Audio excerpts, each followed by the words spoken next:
What is up, watch fam? I am Christian, the curator of the Theo and Harris Watch Shop, and today I'm talking about some recent record-breaking moments in the watch industry and the explanation that a lot of people are pointing to: money laundering.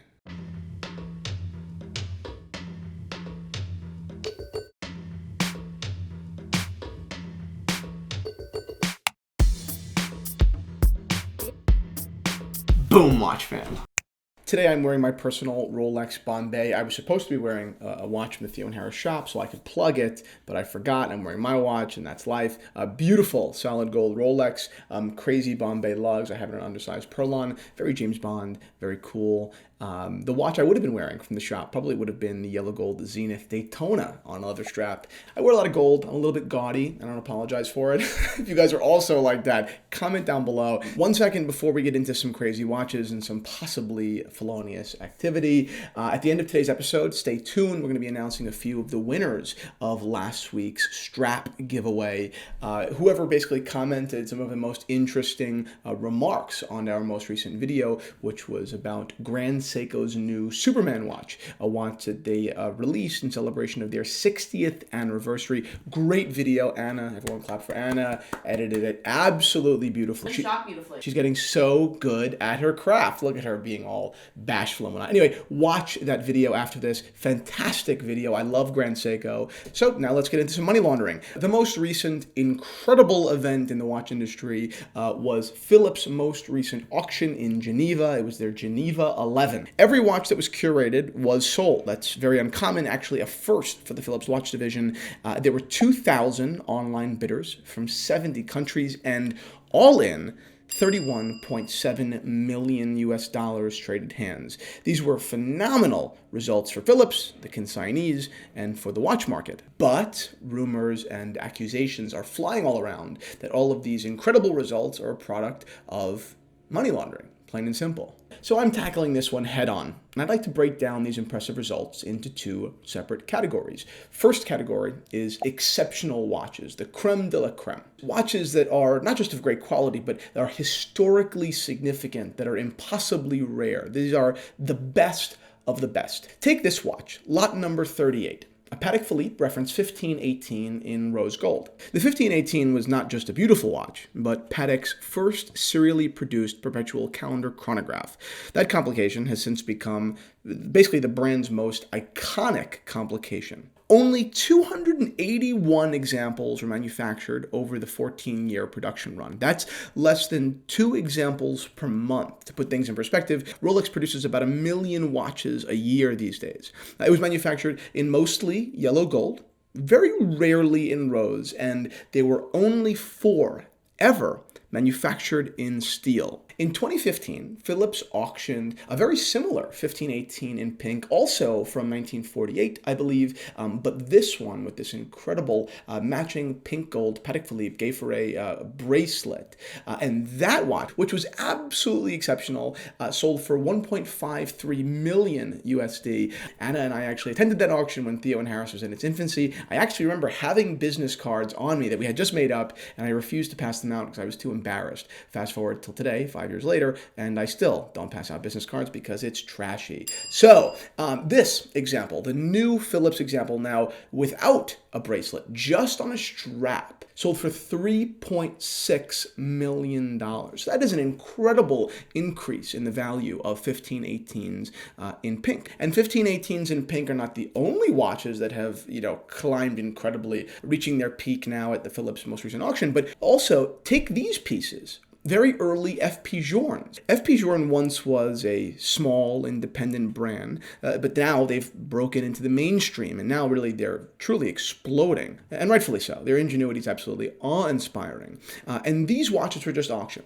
There are 2 extremely rare FP Journes. One was a tourbillon Souverain, and the other one was a resonance, both from the original series of FP Journe, and together they reached $2.53 million at the Phillips auction. Those are remarkable results that not that long ago would have sounded absolutely impossible. So, are these numbers crazy?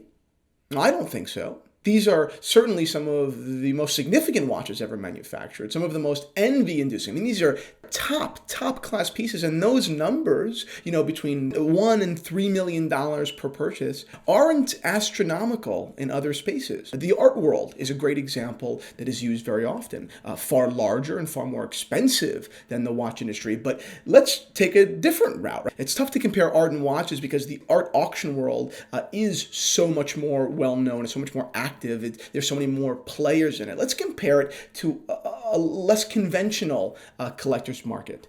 Sports memorabilia. A gentleman named Todd McFarlane bought Mark McGwire's 70th home run baseball for $3 million in 1998. Sure, that market has since crashed because all baseballs are the same. It's not a very poetic medium, and the achievement itself isn't very historically significant, so people don't really care anymore. But it does give us perspective.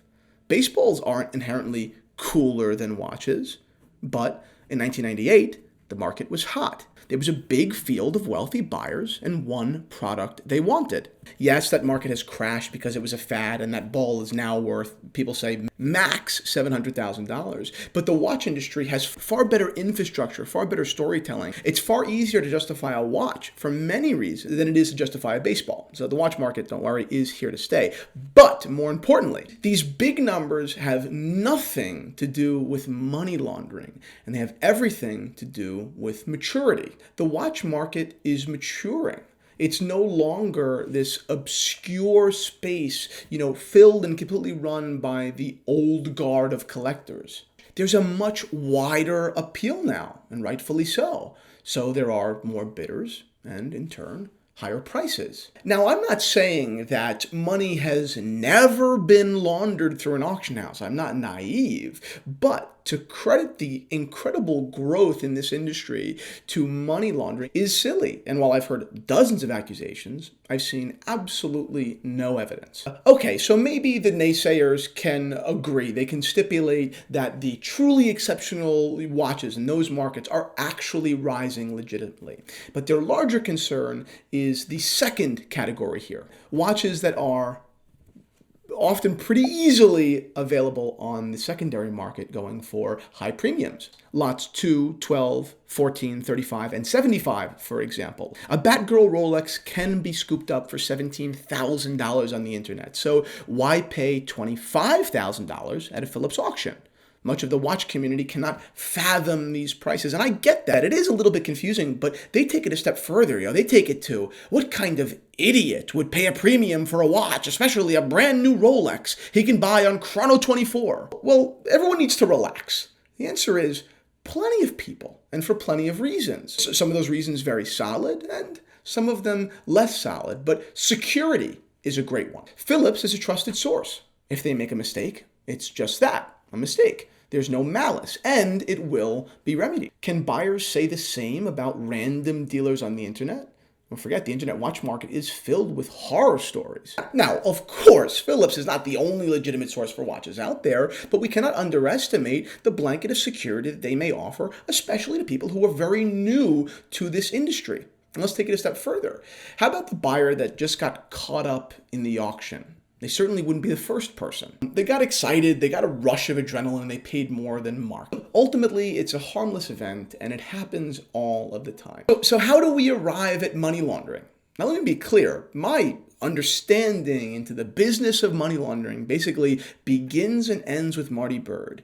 You need a cash business, something pleasant and joyful. But so does basically everybody's. So where do the accusations come from? Two places. First, I don't think that the accusers have really considered the much larger variables at play here. And second, money laundering sounds cool. Making the accusation implies a direct knowledge of the criminal process, and to many people, that's cool. I know a lot about money laundering. I'm much more of a badass than you might think. Don't ask me any more questions, though.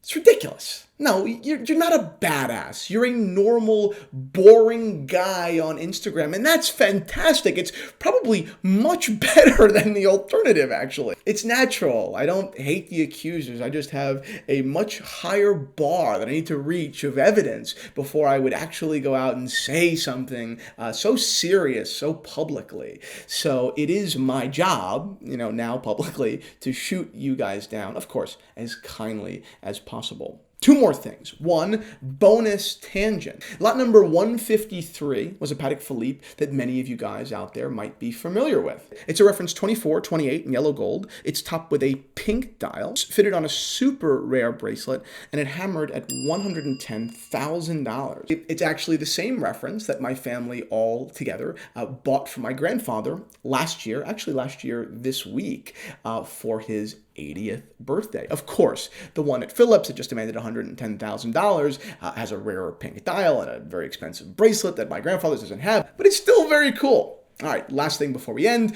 giveaways. We have 4 winners for the giveaway. I'm going to read off their comments now, the winning comments, and we're going to reply to the comments themselves and give you guys instructions on how to claim your prize. So now let's read the winning comments. This is from Jeffrey Nelson. Japanese craftsmanship. In essence, it is everything we would want in a material possession.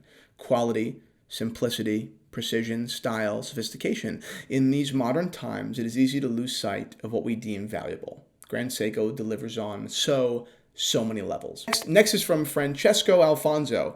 8 words to describe this piece. I've tried several times to write down a few lines in order to stand. And what I feel watching and learning something more about Japanese craftsmanship, but it's kind of like impossible. This is pure passion for style, elegance, and art. That's not just watchmaking. I agree with you. Grand Seiko really goes beyond watchmaking. Next is by Digitally Handmade.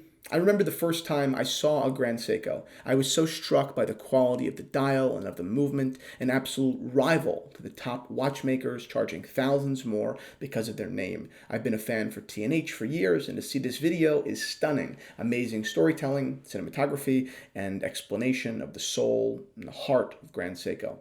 And finally, no surprises here. Japanese culture is about extreme attention to details, chasing a perfection in craftsmanship, and minimalism in aesthetics. You gotta love Grand Seiko. Agreed. All of you folks who just won, again, we're gonna send you instructions. Thank you all for watching this video and the Grand Seiko video. We were so, just tickled with the response. There were literally hundreds of positive comments. If you haven't seen that video already, I highly suggest you go watch it now.